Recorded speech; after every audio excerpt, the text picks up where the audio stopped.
Hello दोस्तों, आप सभी का स्वागत है आपके अपने YouTube चैनल सतलोक एकेडमी पर। दोस्तों, मैं हूं सुदीप सर और आज हम लोग त्रिकोणमिति के बेसिक क्वेश्चन देखने वाले हैं। दोस्तों, आज इस वीडियो में आपको वैसे क्वेश्चन पढ़ाने वाले हैं जिससे आप त्रिकोणमिति को आसानी से समझ पाओगे।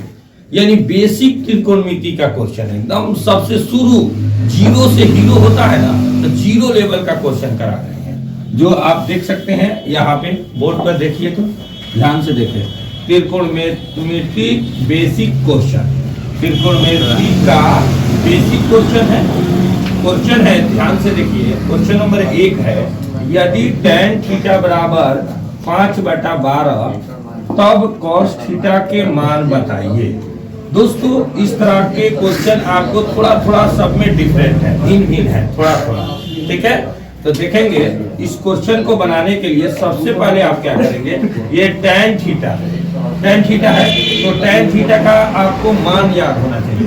तो यहाँ एक ट्रायंगल बनाते हैं, ध्यान दीजिए, ध्यान देंगे, ए बी सी, यहाँ बी हम क्या कर लिए 90 डिग्री समकोण पकड़। अब यहाँ tan थीटा, ध्यान दीजिए, इसको हल करेंगे, सॉल्यूशन करेंगे, तो tan थीटा बराबर 5/12 है। यानी आपको पता होना चाहिए कि tan थीटा लंब बटा आधार होता है। यानी P इसको बोलते हैं, इसको B बोलते हैं और इसको H बोलते हैं, ठीक है। ये आधार होता है, ये लंब और ये कोण। tan थीटा लंब बटा आधार यानी P/B होता है, P/B। अब ध्यान देना है कि P के जगह पर 5 लिख देंगे, यहाँ 5 हो गया, और B के जगह पर 12 लिख देंगे, यहाँ 12 हो गया ना, ठीक है। अब क्या करेंगे, ये cos थीटा का मान निकालेंगे। तो cos थीटा का मान पूछ रहा है, तो आप ध्यान दीजिए, cos थीटा बराबर होता है आधार बटा कोण, यानी B/H ये होता है। तो B/H होता है, H का मान हमको नहीं पता है तो निकालना पड़ेगा ना। तो H का आपको फार्मूला पढ़ाए हैं, H² बराबर क्या होता है, √P² प्लस B²। इस सूत्र से आप इसका वैल्यू निकालेंगे, यानी 5 का स्क्वायर प्लस 12 का स्क्वायर। इस तरह से 50 25 हो जाएगा, 12 12 144। अब इसको जोड़ेंगे, 5 4 9 हो जाएगा, और 4 2 6 169। ये 169 ये किसका वर्ग है, 13 का वर्ग है। यानी H का मान कितना हो गया, 13 हो गया, 13 13 169, हमारा H का वैल्यू 13। इस तरीका से आप cos थीटा का B/H होता है, तो हम क्या करेंगे, B के जगह पर हम 12 लिख देंगे, H के जगह पर 13 लिख देंगे।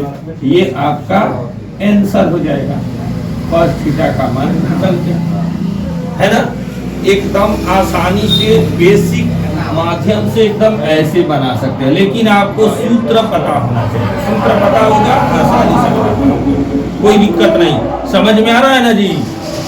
हाँ, देखें, अगला है दूसरा क्वेश्चन, यदि sin थीटा बराबर 3/5 तो cos थीटा और tan थीटा के मान ज्ञात करें। दोस्तों, इसको भी ऐसे ही बनाएंगे, यहाँ पर एक ट्रायंगल ले लेंगे, A हो गया, B हो गया, C। हम चाहेंगे तो ABC ऐसे भी बना सकते हैं, ठीक है।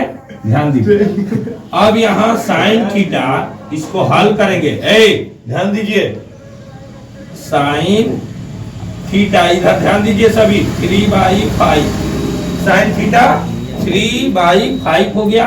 तो sin थीटा बराबर क्या होता है, लंब बटा कोण, लंब बटा कोण।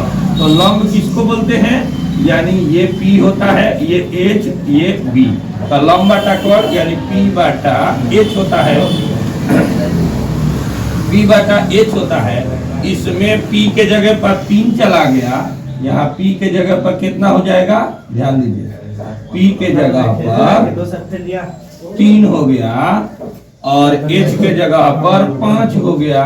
ठीक है, H के जगह पर 5 हो गया। अब इसको H हटा देते हैं, यहाँ पर आपको समझ में आ जाएगा कौन H है। ठीक है, तो यहाँ पर P बटा H कर दिए। अब ये cos थीटा और tan थीटा का, cos थीटा और ये tan थीटा का मान पूछ रहा है। cos थीटा होता है आधार बटा cos, यानी B बटा H। ठीक है, और ये tan थीटा लंब बटा आधार, यानी P बटा B। दोस्तों ध्यान देंगे, इसमें B का मान नहीं है, अब B का मान निकालेंगे फॉर्मूला से। B स्क्वायर बराबर रूट अंडर ये H square plus minus P square. इस सूत्र से हम वैल्यू को पुट कर देंगे, यानी H का मान कितना 5, तो 5 का स्क्वायर माइनस 3 का स्क्वायर। यहाँ पर है, ध्यान दीजिए, 50 25 3 3 9, इसको घटाएंगे तो आपका 16 होगा और 16 का वर्ग होता है 4, यानी B का मान 4 होगा। ठीक है, अब यहाँ पर हम 4 रख देंगे। ठीक है, यहाँ ध्यान दीजिए B बटा H, B का मान कितना है 4 है और H का मान 5, ये आंसर हो गया। फिर यहाँ पर भी ध्यान दीजिए P बटा B, P का मान 3 और B का मान 4, 3 बटा 4, ये आपका आंसर हो गया। इस तरह से आप सवाल को बना सकते हैं। लास्ट क्वेश्चन को ध्यान से देखिए, 3 नंबर है, यदि cot थीटा बराबर 12 बटा 5 तब sin थीटा के मान ज्ञात कीजिए। दोस्तों यहाँ ध्यान देंगे, इसको हल करेंगे, आपको सबसे पहले पता होना चाहिए, अगर फॉर्मूला आपको याद रखना है ना एकदम ट्रिक से, तो sin थीटा cos थीटा और tan थीटा, यानी sin का रिवर्स cosec, cos का रिवर्स sec और tan का रिवर्स cot थीटा। इस ये आपको पता होना चाहिए, ध्यान दीजिए। तो यहाँ पर आपका दिया है cot थीटा बराबर 12 बटा 5, तो आपको tan थीटा लंब बटा आधार होता है, तो cot थीटा उसका उल्टा होता है। ध्यान दीजिए, tan थीटा लंब बटा आधार होता है, तो ऊपर उल्टा cot थीटा होगा आधार बटा लंब, यानी tan थीटा होता है लंब बटा आधार, तो ये आधार बटा लंब, यानी B बटा P। tan थीटा क्या होता है P बटा B होता है, यानी लंब बटा आधार, लेकिन उसका उल्टा ये cot होगा B बटा P। अब हम यहाँ पर एक ट्रायंगल बनाएंगे, ध्यान दीजिए, ABC ट्रायंगल बन गया। अब इसमें हम P के जगह पर 12 लिख देंगे, P के जगह पर 5 लिख देंगे। तो अब sin थीटा पूछ रहा है, तो sin थीटा बराबर लंब बटा कोण, यानी P बटा H। इसमें H पता नहीं है, तो H निकाले के H वाला फॉर्मूला लगाएंगे, H स्क्वायर बराबर रूट अंडर P का स्क्वायर, यानी 5 का स्क्वायर प्लस 12 का स्क्वायर, 50 25 अब 12 12 144। अब इसको जोड़ देंगे, 25 से 144 कितना होता है 169। 169 का वर्ग होता है आपका 13, 13 13 169, 13 हो गया, ये वैल्यू आपका 13 निकल गया।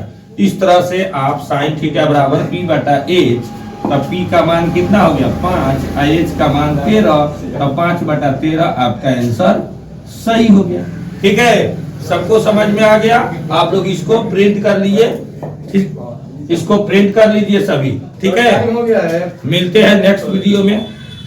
जय हिंद। हेलो दोस्तों, आप सभी का स्वागत है आपके अपने YouTube चैनल सतलोक एकेडमी पर। दोस्तों मैं हूं सुदीप सर और आज हम लोग क्लास 10th का साइंस में फिजिक्स चैप्टर 1 आज देखने वाले हैं। दोस्तों चैप्टर का नाम है रिफ्लेक्शन ऑफ लाइट, प्रकाश का परावर्तन। ध्यान से देखेंगे, आपको साइंस में जो फिजिक्स है, केमिस्ट्री है, बायोलॉजी है, सबको आप देख सकते हैं हमारे YouTube चैनल पर प्लेलिस्ट में देखेंगे, सबका वीडियो आपको अपलोड किया गया है।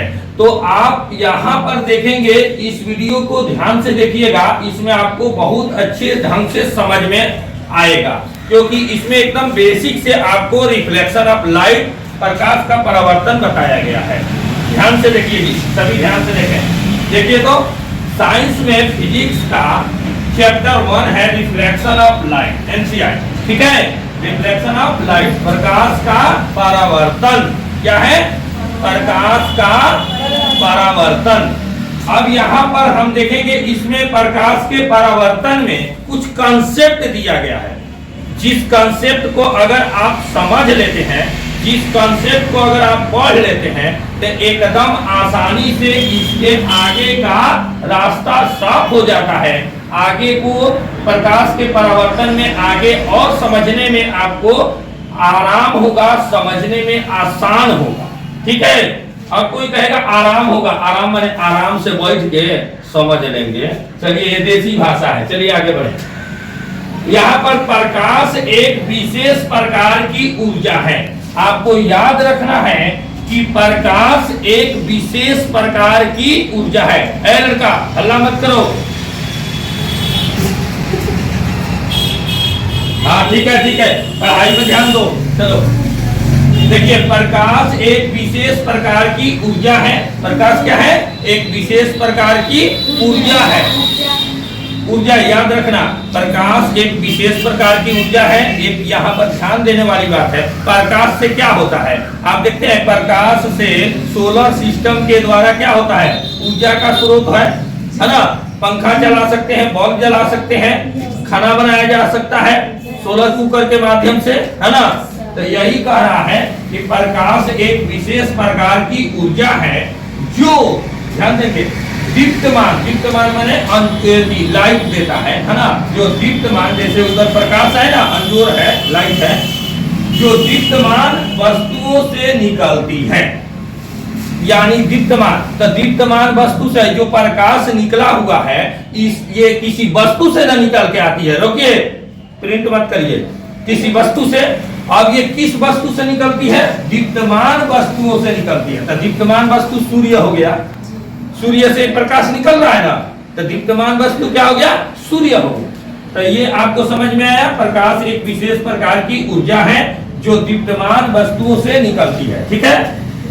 आगे देखेंगे, अगला कंसेप्ट है, प्रकाश एक प्रकार के साधन है।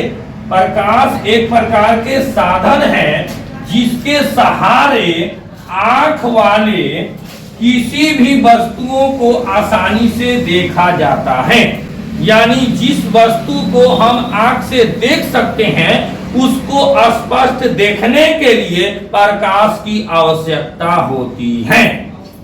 समझ गए? यानी संसार की कोई भी वस्तु जिसको अगर हम आंख से देख सकते हैं, तो उसको ऐसे बिना प्रकाश की उपस्थिति में देख सकते हैं? नहीं देख सकते हैं। वही यहाँ पर बताया जा रहा है, ध्यान दीजिए। प्रकाश एक प्रकार के साधन है, माने एक साधन है जिसके माध्यम से कोई वस्तु को पार किया जाता है। साधन है जिसके सहारे आंख वाले किसी भी वस्तुओं को आसानी से देखा जाता है। आंख वाले माने जौन चीज को आंख से देख सकते हैं, उसको देखने के लिए प्रकाश की आवश्यकता होती ही है, ठीक है। अगर प्रकाश, रात में हम लोग इस क्लास में रात में अगर रहते तो एक दूसरे को देख पाते? नहीं। तो आप ध्यान दीजिए, यहाँ इस बात को समझिए, यानी जिस आंख के द्वारा हम एक दूसरे को देख सकते हैं, लेकिन फिर भी बिना प्रकाश के नहीं देख सकते। समझ में आया ना? तीसरा कंसेप्ट क्या है? जब किसी दीप्तमान वस्तुओं से निकलती प्रकाश, माने जैसे सूर्य से प्रकाश निकल रहा है, बल्ब से प्रकाश निकल रहा है ना, या खाना बनाते हैं तो आपके चूल्हा से प्रकाश निकल रहा है। तो यही कह रहा है, जब किसी दीप्तमान वस्तुओं से निकलती प्रकाश किसी वस्तु पर पड़ती है, है ना। जैसे सूर्य का प्रकाश निकल रहा है और वो किसी वस्तु पर, यानी मान लो कि यहाँ पर पर्दा है, पर्दा या दीवार पर पड़ रही है ना। देखिए किसी भी, यहाँ देखिए किसी वस्तु पर पड़ती है तो प्रकाश वस्तु से परावर्तित होकर हमारे आंख के रेटिना पर पहुंचता है। किस पर पहुंचता है? रेटिना पर। ध्यान दीजिए, रेटिना पर पहुंचता है। यानी जब प्रकाश उस दीवार पर पड़ रहा है तो उस दीवार को हम देखने के लिए कैसे देख पाते हैं? प्रकाश उस पर दीवार पर पड़ेगा और उसके बाद उस दीवार से प्रकाश क्या होता है? देखिए प्रकाश वस्तु से परावर्तित, उस दीवार से परावर्तित होकर हमारे आंख के रेटिना पर, डायरेक्ट अंदर में है ना जो सरसों जैसा, इस रेटिना पर, डायरेक्ट रेटिना पर पहुंचता है, जिसके फलस्वरूप हमें वस्तु को देखने की संवेदना उत्पन्न होती है, जिसके फलस्वरूप उस वस्तु को हम देख लेते हैं कि वह दीवार है। यानी प्रकाश जिस वस्तु पर पड़ेगा उस वस्तु को डायरेक्ट हम देखने के लिए क्या करते हैं? उस वस्तु पर प्रकाश पड़ेगा और उस वस्तु से परावर्तित हो जाता है क्या? प्रकाश। ध्यान से समझिए, जैसे मान लीजिए कि वहां बेंच है, बेंच पर प्रकाश पड़ रहा है और उस बेंच पर जो प्रकाश पड़ रहा है वो प्रकाश हमारे रेटिना पर परावर्तित हो जाता है, इसलिए हम उसको समझते हैं कि वहां बेंच है। समझ में आया ना? ठीक है, आगे देखिए, अच्छे से समझ में आ रहा है ना। यहाँ देखिए नोट में कुछ इंपॉर्टेंट बात, नोट को ध्यान से समझिए। रात को अंधेरी कोठरी में रखी हुई वस्तुओं को आंख वाला आदमी भी नहीं देख सकता है बिना प्रकाश के। समझ गए? यानी नोट वाली बात इसलिए ये है कि हम अगर रात में किसी कोठरी में या इस कमरा में, इस क्लास रूम में भी अगर कोई वस्तु को रख दें या बेंच ही है, हम अंधेरा इसमें रात को रहे तो हम बेंच को देख पाते हैं? नहीं देख पाते हैं, क्योंकि ये बिना प्रकाश के संभव नहीं है। यानी प्रकाश के बिना हम किसी भी वस्तु को नहीं देख सकते हैं। इसको और शॉर्ट में कर सकते हैं, संसार की कोई भी वस्तु जिसको आंख से देखा जा सके उसको देखने के लिए प्रकाश उसका स्रोत है ही है ना। बिना प्रकाश के नहीं देखा जा सकता है। जैसे इस बच्ची को वहां पर धूप में खड़ा कर दो या वहीं पे, हाँ वहीं पे, ऐसे धूप में नहीं, ऐसे ही वहां पर थोड़ा सा धूप लग रहा है वहीं पर खड़ा कर दो ज्यादा समझने के लिए। तो इस बच्ची को देखने के लिए, क्या आप देख रहे हैं कि वो है कि नहीं, ये मुस्कान है कि कौन है, तो उसको देखने के लिए प्रकाश उसके शरीर पर, बॉडी पर पड़ रहा है। अब वो प्रकाश आपके रेटिना पर परावर्तित हो रहा है। क्या हो रहा है? परावर्तन यहाँ पर है ना, यानी यहाँ लिखा है परावर्तित, वही परावर्तन, परावर्तित है ना। परावर्तित होगा तो आपके रेटिना पर परावर्तित होगा, तब पता चलेगा कि वहां पर वो मुस्कान है, यानी वो लड़की है। समझ में आया? ठीक है, तो इसके बाद हम लोग अगले क्लास में इसके प्रकाश के परावर्तन का कुछ आगे पॉइंट को पढ़ेंगे। ठीक है, इसमें आपको बहुत अच्छे इसमें कंसेप्ट मिलेंगे। ध्यान से आप लोग याद करके आइएगा, फेयर भी करते रहिए। एक भी आप लोग जितने भी पढ़ाई हो रहा है उसको फेयर करते जाइए। ठीक है, मिलते हैं नेक्स्ट वीडियो में। जय हिंद।